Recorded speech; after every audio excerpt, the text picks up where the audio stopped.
என்னங்க நடக்குதுங்க? உங்க தம்பி இப்படி எல்லாம் பண்ணிட்டு இருக்காரு. என் தங்கச்சி சந்தோஷமா இருக்க வந்த இடத்துல இப்படி எல்லாம் கொடுமையை அனுபவிச்சுட்டு இருக்கா. அவர் ஏதோ மாறிடுவாருன்னா சொன்னீங்க. வருண் இவ்ளோ தூரம் சாராவை கூட்டிட்டு வந்திருக்கிறத பார்த்தா வருண் மாறிடுவாருங்கிற நம்பிக்கை எனக்கு இல்லங்க. இல்லங்க, அவன் கண்டிப்பா மாறிடுவான். எப்படி நம்ப சொல்றீங்க? நடந்ததை நீங்க தானே முதல்ல பாத்தீங்க. நல்ல குடும்பம்ங்கிறதுனால தானே வெண்ணிலாவை நாங்க கல்யாணம் பண்ணி கொடுத்தோம். இப்போ அவ வாழ்க்கையே கேள்விக்குறி ஆயிடுச்சு. இது மட்டும் என் அப்பா அம்மாக்கு தெரிஞ்சது எப்படி துடிச்சு போயிடுவாங்க தெரியுமா? வன்மதி ப்ளீஸ், இந்த விஷயம் உங்க அம்மா அப்பாக்கு மட்டும் இல்ல, யாருக்குமே தெரியக்கூடாது. தயவு செஞ்சு சொல்லிடாதீங்க. இல்ல, இவ்ளோ நடந்ததுக்கு அப்புறமும் எப்படி மறைக்க சொல்றீங்க? நாளைக்கு வருண் இதை விட மோசமா ஏதாவது பண்ணி எல்லாருக்கும் தெரிய வந்தா அப்ப எப்படி தடுப்பீங்க? கண்டிப்பா அப்படி எதுவும் நடக்காதுங்க. அது நடக்கவும் நான் விட மாட்டேன். எப்படியாவது அவன் மனசு மாறணும்.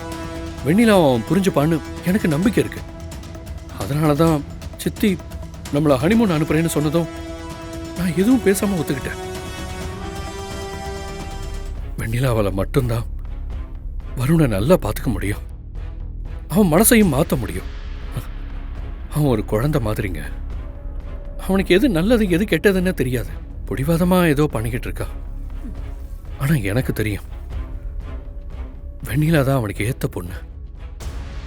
இது எல்லாம் கொஞ்ச நாளைக்கு தான். வெண்ணிலாவை பத்தி அவன் புரிஞ்சுக்கிற சிச்சுவேஷன் வரும்போது இது எல்லாமே மாறிடும். வெண்ணிலாவையும் அவன் ஏத்துக்குவான். அப்புறம் இந்த சாராலாம் காணாம போயிடுவா. என்னை நம்புங்க வான்மதி. அது வரைக்கும் இந்த விஷயத்த யார்கிட்டயும் சொல்லிடாதீங்க. உங்களை கெஞ்சி கேட்டுக்கிறேன். ஓ, அப்ப நீ ஹனிமூன் வந்தது ஏன் கூட இருக்கிறதுக்காக இல்ல, வெண்ணிலாவையும் வருணையும் சேர்த்து வைக்கதா? எப்படி எப்படி வெண்ணிலாவை பத்தி வருண் புரிஞ்சுக்கிட்டா அவளை ஏத்துக்குவானா? புரிஞ்சுக்க விட்டாதானே? சரிங்க. ஏய், இந்த நடிப்பு கொஞ்சம் நிறுத்துறியா? உன்னை ரூமை விட்டு வெளியே போகணும்னு சொன்னதும் நேரா போயிட்டு எங்க அண்ணனையும் அம்மாவையும் கூட்டிட்டு வந்து என்ன அடிக்க வச்சு அசிங்கப்படுத்திட்டு நீ அழுது நடிச்சிட்டு இருக்கியா? அப்போ இல்லங்க, பேசாத நீ.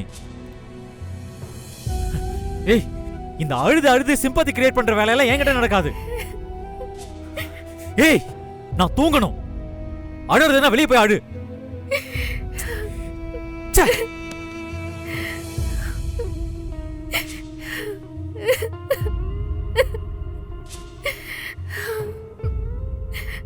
ஏய், நான் தூங்கணும்னு சொல்றேன்ல, அழறதா இருந்தா வெளியே போய் அழு.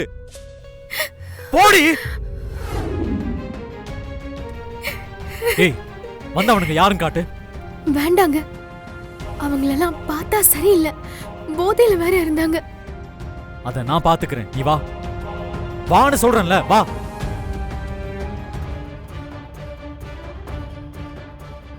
இவங்கதான் மச்சான், அங்க பாடுறா. அவ போய் அவ ஆளை கூட்டு வந்திருக்கா. ஆமா, சார் யாரு? லவ்வரா இல்ல பாய் பேஸ்டியா? என்ன முழிக்கிற? ரெண்டுமே இல்லையா? யார் இவ சாரி பிடிச்சு இழுத்தது? நான் தான் இழுத்தேன். அதுக்கு என்ன இப்ப?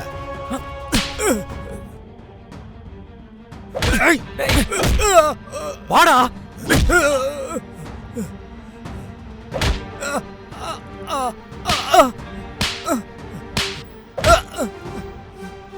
ஏண்டா, ஒரு பொண்ணு ரோட்ல தனியா போனா கலாட்டா பண்ணுவீங்களா?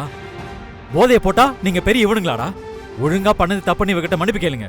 மேடம்,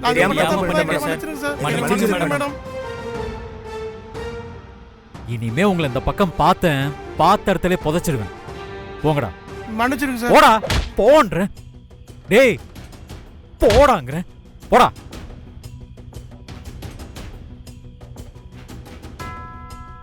யாராவது பிரச்சனை பண்ணா அப்படியே அழுதுட்டு வந்து நிப்பியா?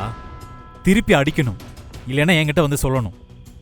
இல்லங்க, நீங்க என்ன சொல்லுவீங்கன்னு தெரியல, அதான். இங்க பாரு, நமக்குள்ள 1000 பிரச்சனை இருக்கலாம்.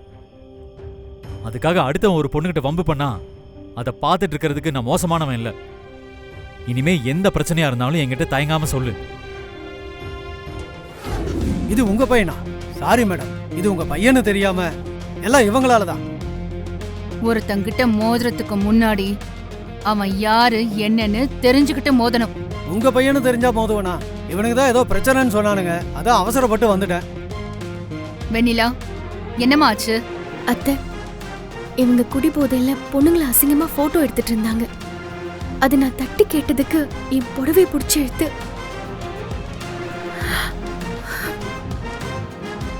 என்ன காரியம் என்ன பண்ணியிருக்கீங்க?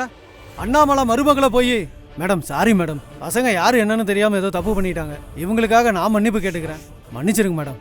இனிமே உன் ஆளுங்க இந்த பக்கமே வரக்கூடாது. பசங்க இனி தம்பி இருக்கிற திசையில தலை வச்சு கூட படுக்க மாட்டாங்க மேடம், அதுக்கு நான் பொறுப்பு மேடம். சரி போ. Thanks madam. ஏய் வாங்கடா. ஆம்பளைங்க ஆளுற இந்த உலகத்துல ஒரு பொண்ணு பெரிய ஆள் ஆகிறது ஒன்றும் அவ்வளோ சுலபம் இல்லை. எல்லாம் உனக்கு போக போக நான் கத்துத்தரேன். வா. ம் வாங்க. ஏய் சாரா, என்ன பண்ற? எங்க அழைச்சிட்டு போற? சொல்ற வா வருண். அம்மா பாத்துட்டு போறாங்க, கைய விடு. ஒரே நிமிஷம் ரூமுக்கு மட்டும் வந்துட்டு போ. ஏய் சாரா, என்ன நீ சொன்னா கேளு சாரா. இப்ப எதுக்கு இங்க கூட்டிட்டு வந்திருக்க? யாராவது பார்த்தா பிரச்சனை ஆயிடும். அதெல்லாம் ஒண்ணும் பிரச்சனை ஆகாது, வா. சாரா ஒரு நிமிஷம் தானே, ப்ளீஸ் வா. ஏய் வா. சாரா, என்ன நாம ஒண்ணு நினைச்சா இங்க ஒண்ணு நடக்குது. இவங்க ரெண்டு பேரும் ஏன் ரூம்குள்ள போறாங்க?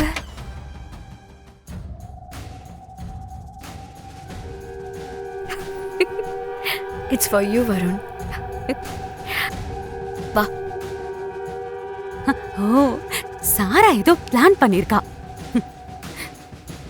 இத நாம விடவே கூடாது. வெண்ணிலா இந்த நிலைமையில வருணையும் சாராவையும் பார்த்தா பிரச்சனை வேற மாதிரி வெடிக்கும்.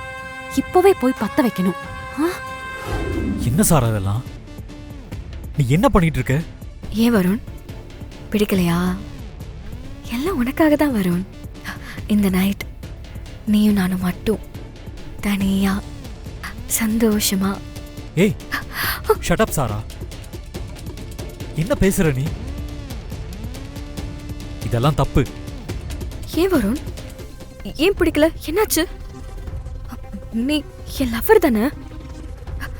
நீ எனக்கு மட்டும் தானே சொன்னோம். உன் கூட நான் தனியா சந்தோஷமா பேசணும்னு ஆசைப்படுறேன். அதுல என்ன தப்பு? சாரா ப்ளீஸ் அண்டர்ஸ்டாண்ட். உனக்கே தெரியும் ஏற்கனவே இங்க நிறைய பிரச்சனை போயிட்டு இருக்கு. இதுல நீ வேற இப்படி பண்ணாத. அங்க அம்மா என்ன தேடிட்டு இருப்பாங்க. நான் உன் கூட இருக்கேன்னு தெரிஞ்சா பிரச்சனை இன்னும் அதிகமாயிடும். சொன்னா கேளு. எதுவா இருந்தாலும் காலையில பேசிக்கலாம். நான் வரேன். ஏய் வருண், பிரச்சனையாகும் மட்டும் யோசிக்கிறியே. நீ என்ன பத்தி ஏதாவது யோசிச்சியா?